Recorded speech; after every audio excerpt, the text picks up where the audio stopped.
నాకు ఈ అవకాశం ఇచ్చినటువంటి దేవుడికి నా నియోజకవర్గంలో అలాగే మా సంఘ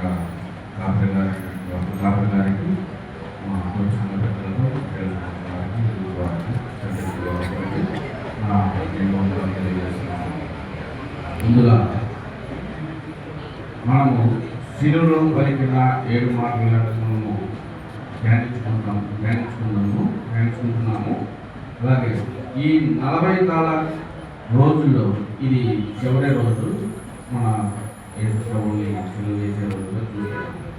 మనం ఈ లెంటుకాల ధ్యానములను ఆచారపూర్వకంగా కాకుండా ఆత్మీయపూర్వకంగా మనము ధ్యానించుకుందామని అందరూ ధ్యానించుకున్నారని నేను మనస్ఫూర్తిగా అనుకున్నాను. అలాగే ఈ చివరి రోజున మనము ఈ లెంటులోని మెయిన్ ఉద్దేశం ఏమిటంటే పాప క్షమాపణ. మన గడిచిన కాలం అంతా చేసిన పాపములను మనం జ్ఞాపకం తెచ్చుకొని సిలువలో దేవుడు మన కొరకు, మన పాపముల కొరకు తను రిక్తునిగా చేసుకున్న విధానానికి మనము గుర్తు చేసుకొని మన పాపం క్షమించమని చెప్పి కోరుతున్నాము. అలాగే నాకు ఇచ్చిన ఈ అవకాశము చూస్తున్నాము. సిలువలో పలికిన 7 మాటలలో 5వ మాట నేను తప్పికొంటున్నాను. మొదటి 3 మాటలు, మామూలుగా 7 మాటలు కదా మనం ధ్యానించుకునేది. మొదటి 3 మాటలు సహోదరి రాణి గారు చెప్పినట్లు మనుషులమైన మన కొరకు ఆ 3 మాటలను దేవుడు చెప్తున్నాడు. ఆ తర్వాత జరిగే 4 మాటలు తన కొరకు చెప్తున్నాడు, తన గురించి చెప్తున్నాడు. మీరు జాగ్రత్తగా గమనించినట్లయితే ఆ 3 మాటలు మన గురించి, అంటే మనుషులమైన మన గురించి చెప్తున్నాడు. ఏమని? తండ్రి, వీరేమి చేస్తున్నారో వీరు ఎరుగరు, వీరిని క్షమించండి. ఈ మాటలో మనము గ్రహించవలసింది ఏంటంటే సమాధానం. ఒకరికి ఒకరి ఎడల సమాధానం అంటే మన బంధువులకైనా కావచ్చు, స్నేహితులకైనా కావచ్చు, తండ్రికైనా కావచ్చు, కొడుకైనా కావచ్చు, కూతురికైనా కావచ్చు, గోడలకైనా కావచ్చు, అత్తకైనా కావచ్చు, వారి జీవితంలో చేసుకున్నటువంటి అపరాధాలను బట్టి, గొడవలు బట్టి సమాధానం జరిగి క్షమాపణ అడిగి దేవుణ్ణి ఈరోజు వేడుకున్నాం. అలాగే నీవు నాతో కూడా పరదేశంలో ఉండువు అని చెప్పి ఒక దొంగకి, మనకు లాంటి ఒక దొంగ, సిలువలో ఆఖరి క్షణాన రక్షింపబడిన దొంగ, సిలువలో దేవుని పరంగా ఆఖరి క్షణాన రక్షించబడ్డాడు. అంటే చావు బ్రతుకుల్లో రక్షణ పొందింది. అలాగా అది దేవుని యొక్క అధికారాన్ని చూపిస్తుంది. అలాగే 3వది, అమ్మా ఇదిగో నీ కుమారుడు, ఇదిగో నీ తల్లి అనేటువంటి మనకు బాధ్యతను తెలుపుతుంది. మీరు గమనించినట్లయితే చాలా మన సొసైటీలో చాలా ఉంది, అది మన బాధ్యత అనుకొని కూడా చాలా మంది మర్చిపోతూ ఉన్నాము. అది మనం బాధ్యతను తెలుపుతుంది. ఇది ఇంకా 4వది, సంపూర్ణ మానవుడిగా మారిపోయినటువంటి యేసు ప్రభువుని చూపిస్తుంది. ఇక్కడ దేవా, నా దేవా, నన్నేలా చేయి విడిచింది. దేవుడి కుమారుడు కదా, మరి దేవుడు చేయి ఎందుకు విడిచాడు అనేది మనం గమనించుకున్నట్లయితే మన పాపాలను, మనం చేసిన అతిక్రమాలను తన మీద మోపి తనను సంపూర్ణ మానవుడిగా మార్చాడు. దేవుడు సిలువలో తనను సంపూర్ణ మానవుడిగా మార్చాడు. ఎందుకంటే మన పాపములన్నీ తన మీద మోసినప్పుడు తను మనిషి కుమారుడు అవుతాడా, దేవుడి కుమారుడు అవుతాడా? ఏమవుతారు? యేసు ప్రభుని మనము దేవుడి కుమారుడుగానే కొలుసుకుంటాం, దేవుడి కుమారుడుగానే మనం ధ్యానిస్తాము, మన ప్రభుగానే ధ్యానిస్తాము. ఇక్కడ మనం గమనించినట్లయితే మన పాపాలన్నీ తన మీద మోయబడినవి కాబట్టి తనని మనుష్య కుమారుడిగా చూస్తున్నాడు దేవుడు. అందువలన పాపం చేసిన చేయి వదులుతున్నాడా? వదిలేక మనం కూడా అడుగుతూ ఉంటాం, దేవా నా చేయి పట్టుకో, నన్ను విడిచిపెట్టకో అని చెప్పి. అలాగే ఒక మనిషి రీతిగా, మనిషి అడిగిన రీతిగా తండ్రి నా చేయి విడవద్దు, నా చేయి పట్టుకోవడానికి కోరుతున్నాడు. ఇక్కడ నుంచి సంపూర్ణ మానవత్వాన్ని గ్రహించి, సంపూర్ణ మానవత్వాన్ని ఇచ్చి మన పాపాలన్నీ ఆయన మీద మోపాడు కాబట్టి మనము దేవుడి కుమారుడు అయ్యాము, ఆయన మనుష్య కుమారుడు అయ్యాడు. గమనించినట్లయితే మనల్ని దేవుని కుమారుడిగా చేయటానికి ఆయన మనుష్య కుమారుడిగా వచ్చాడు. ఎందుకు? మనం చేసిన తప్పులు అతిక్రమం బట్టి. ఆ తరువాత నేను చెప్పబోయే మాట మనుష్య రీతిగా నేను తప్పి ఉంచున్నాను అని.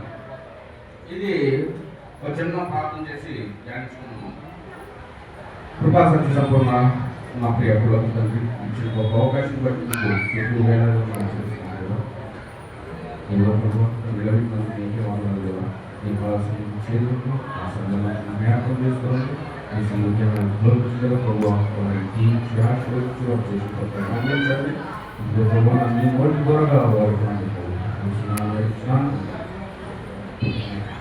చదువుకున్నట్లయితే యోహాను సువార్త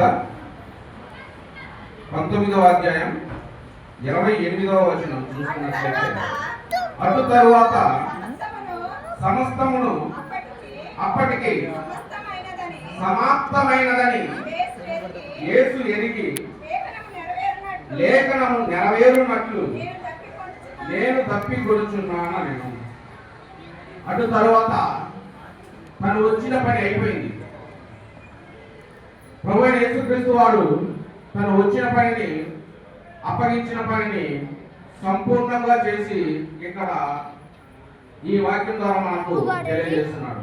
సమస్తమైనది అని చెప్పి పలుకుతున్నాడు. ఎందుకు? నేను తప్పి ఉంచున్నాను అని చెప్పి చెప్తున్నాడు. సాధారణంగా ఒక మనిషి 2-3 గంటలు ఉన్నట్లయితే ఏదో ఒకటి తాగకుండా అయితే మనం బ్రతకలేము. గురువారం అర్ధరాత్రి సమయాన తను బంధింపబడి సిలువ వేసేదాకా దాదాపుగా ఏమి తీసుకొని ఉండడు అని చెప్పి తీసుకున్నట్టు కూడా మన లేఖనాల్లో చదువుతాము.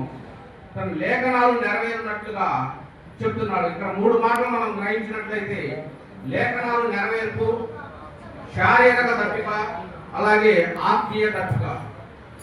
లేఖనాలు నెరవేర్పు చూసుకున్నట్లయితే దాదాపుగా 1000 సంవత్సరాల పూర్వమే దావీదు మహారాజు గారు రాసించిన కీర్తనల్లో 69వ కీర్తన 21వ వచనం మనం చదువుకున్నట్లయితే,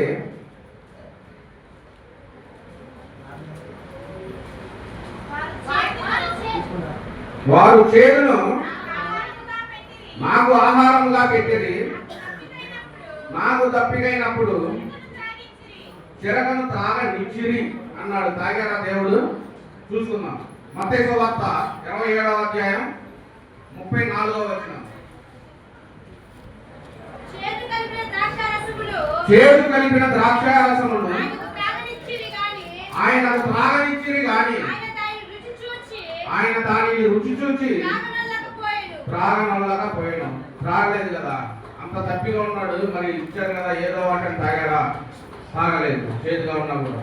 కానీ మన కొరకు, మన అతిక్రమముల కొరకు ఆ బాధని, ఆ భారాన్ని భరించాడు దేవుడు.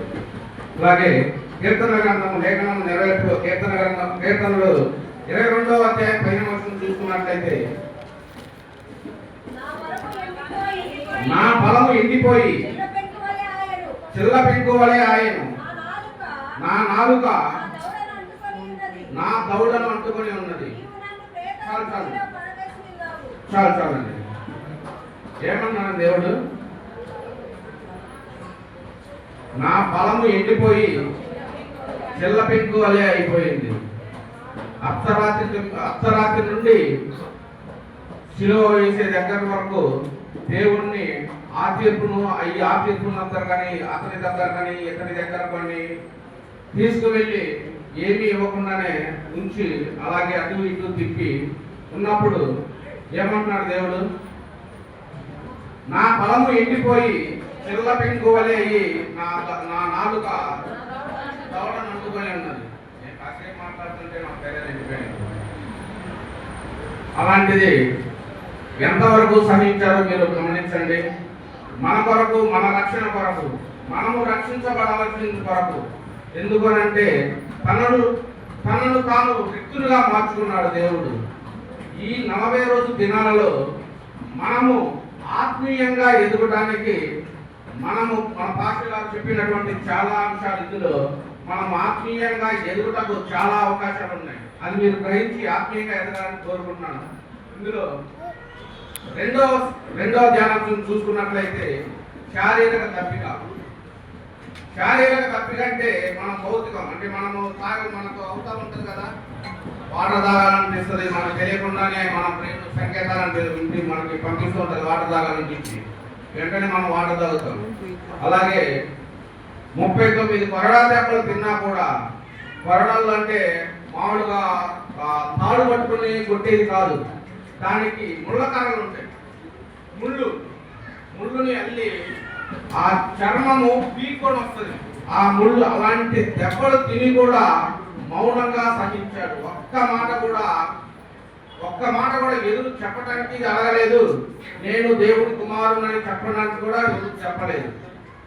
అంత వేదనను సహించి కూడా నీ గురించి, నీ కుటుంబం గురించి, నా కుటుంబం గురించి వేదన అనుభవించి మనల్ని దేవుడి కుమారునిగా చేయటకు కారణంతో ఆయన భరించాడు. గమనించండి.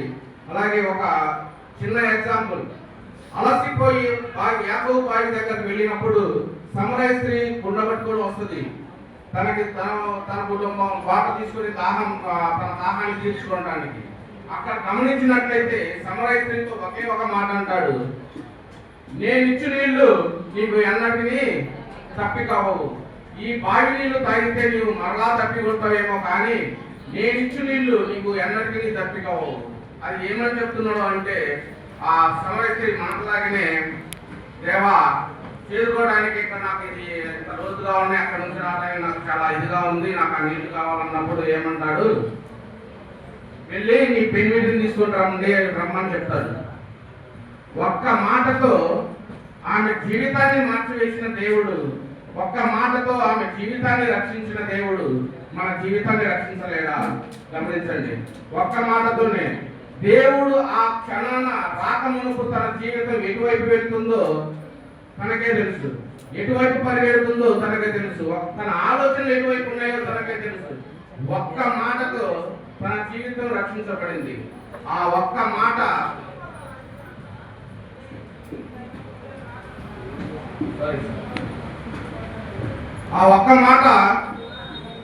తన ఊరిలోకి వెళ్ళి సాక్ష్యాన్ని ఇచ్చింది, తన ఊరిని బాగు చేసింది. దేవుడు కూడా మనల్ని కూడా, మన ఊరిని, మన కుటుంబాన్ని, మనలను బాగు చేసుకోవాలని కోరుతున్నాడు. అలాగే చివరిగా ఆత్మీయ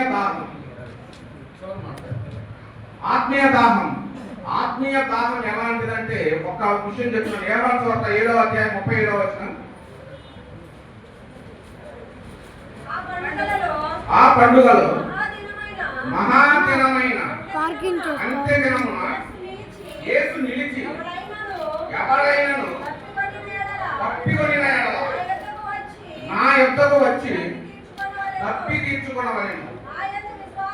నా యందు విశ్వాసముంచు వాడెవడు లేఖనము చెప్పినట్టు వాని కడుపులో నుండి జీవజలము నదులు పారునని బిగ్గరగా చెప్పెను. తన యందు విశ్వాసం ఉంచిన వారు పొందబో ఆత్మను గురించి ఆయన ఈ మాట చెప్పాను. చాలండి. ఇక్కడ ఆత్మీయ జ్ఞానం గురించి పూర్తిగా ఈ 2 వచనాల్లో ఉందని నేను భావిస్తున్నాను. యేసు ఏమని చెప్తున్నాడు? ఆ పండుగలో మహాదినమైన అంత్యదినము. ఇది మనం ప్రజెంట్ అంత్యదినంలో ఉన్నామని అందరూ నమ్ముతున్నారా? ఎందుకంటే చూస్తున్న గొడవలు కానీ, యుద్ధాలు కానీ, చర్చిలు పగలగొట్టడం కానీ, దళితుల మీద దాడులు కానీ, క్రైస్తవుల మీద దాడులు కానీ, ఇవన్నీ గమనించినట్లయితే మనము అంత్యదినంలో ఉన్నామని గ్రహించండి. ఆత్మీయ ఆహారం కొరకు ఏం చెప్తున్నాడు దేవుడు? నా యందు విశ్వాసం ఉంచితేనే కానీ మీ కడుపులో జీవజలం నదులు ప్రవహించమని చెప్తున్నాడు. మీరు రక్షణ పొందరు అని చెప్తున్నాడు. మనందరికీ ఒకసారి మనం అనుకోవచ్చు, కొంతమందికి ధనదాహం ఉంటుంది, కొంతమందికి అధికార దాహం ఉంటుంది, కొంతమందికి పురుష దాహం ఉంటుంది, స్త్రీ దాహం ఉంటుంది, ఫలానా దాహాలు ఉంటాయి. కానీ ఒక దాహమే మనకు కావాలని చెప్తున్నాడు దేవుడికి. ఒక్క వాక్యం చదవండి. మత్తయి సువార్త 5వ అధ్యాయం 4వ వచనం.